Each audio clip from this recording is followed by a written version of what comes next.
Hold up, before you get to watching this video, let me talk to you for a second.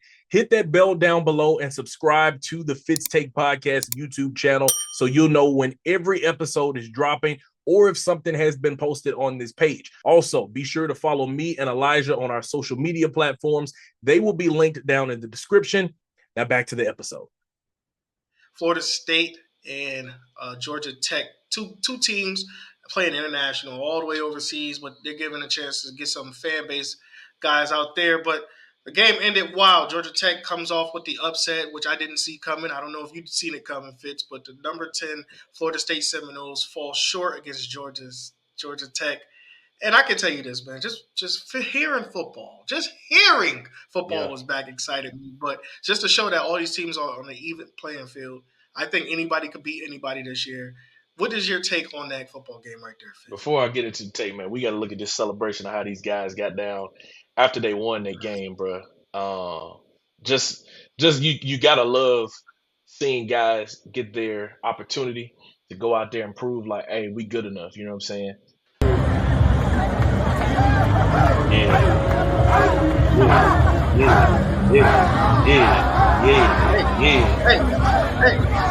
Hey, boys won a national championship. ACC championship. Bro, they get down. They get down. Yeah. I'm the Seminole. Listen, man. I love it. I love an upset. I was sitting there and I was looking at the TV. I was sitting right in front of it. I was like, let's go. You know, Jasmine, she walking by, she asked me, well, who you going for? I said, I'm going for Georgia Tech. I'm always going for an underdog. I love a good underdog story. You feel me? Like, they came out and they were more physical. And see, like, bro, I posted a meme early that morning talking about, waking up knowing that college football was on. Bro, I was up at 6:30. Eyes flew wide open, wide awake. Turned on College Game Day. I, ran my errands and stuff to make sure I was back in the house, ready to watch the game and all that stuff like that. But I was watching College Game Day, and they do the interview with Mike Norvell. They do the interview with Georgia Tech's head coach. Forgive me for not remembering his name right offhand, but I know what he looks like, and I know what he said on College Game Day. He was saying, they asked him, Coach, what ultimately do you have to do to win this game? And he said, control the line of scrimmage. And I am here as a former lineman, a former offensive lineman, to tell everybody out there, you can be as cute as you want to be, throwing these little bubble screens and doing the little juke on the outside and getting pretty and all this stuff and with your sleeves and all this stuff. It's about them boys in them trenches. If it's puppies down in there and it's not them big dogs, you're going to lose the game. And that's ultimately what it comes down to. Man, it was a play that Georgia Tech's running back, Jamal Haynes, I think his name is, Jamal Hayes, he ran a zone left play, and the line washed everything to the left. And he cut back and got like a 15-yard gain. And it's just like, when you're able to do that, now you're forcing that defensive coordinator to get out of his game plan, because now he has to say, I got to stop them from running the football. Forget all these other exotic blitzes and stuff that I was going to do and rotating coverages. I got to stop them from running the ball. If I can't do that, nothing else matters. And once you get them outside of your game plan, that reels them all the way in to be able to do what you want to do on offense. Because now you set up your play action game. Now you set up your quick game. You set up screens. You set up RPOs. You put defensive players in a bind, because now if I'm running this zone and I see this linebacker's cheating over because he's trying to make this tackle, now I can tell this receiver I can run a zone left with a slant tag on the back end, fake it, and throw it to him, and now he's going down the field for a 60-yard touchdown. So I love that. I love the upset. I love the fact that they did it running the football first, because people believe like you got to throw for 600 yards to win a game and all this stuff like that. That might be true, but to truly win a championship, listen to me, hear me good. To truly win a championship, you need two things. You need a consistent run game, and you need a defense. If you have those two things, you're unstoppable.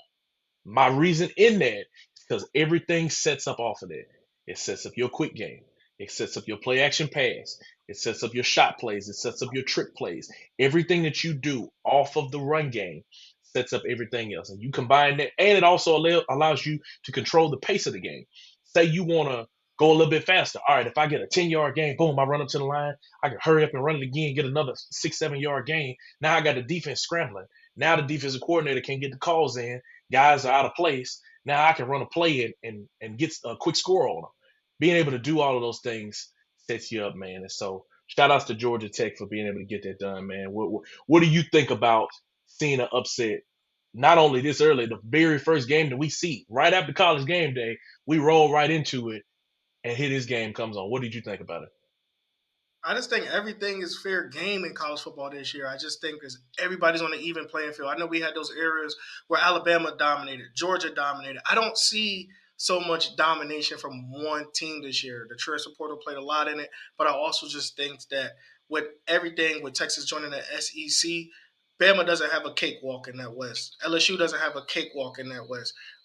With Big Ten, with Big Ten getting Oregon and USC in there, they're not going to. Michigan and Ohio State's not the only two dominant teams in there anymore. So it's just everybody's on an even playing field. And I was telling my pop this.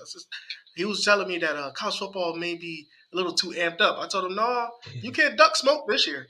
If you want to win a championship, you're not ducking no smoke. You cannot say, oh, no, because you got to play them. It's 12 teams in the playoff. Everybody got to see everybody. I just like the way how it looks. You can't duck any smoke. Oregon and Ohio State got to play this year. They play in the regular season. You're not ducking it.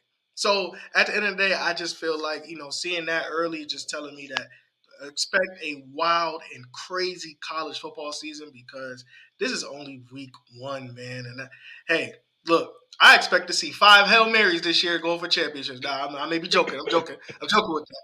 But at the same time, I'm just expecting wild finishes from a lot of teams this year because I just think this can be the most talented and even playing field that we have seen in so long. No doubt about it, man. We got a slew of college football games starting things off on Thursday night. I'm trying to look and see if there's any games that are of note that are happening on Thursday. Missouri kicks off against Murray State.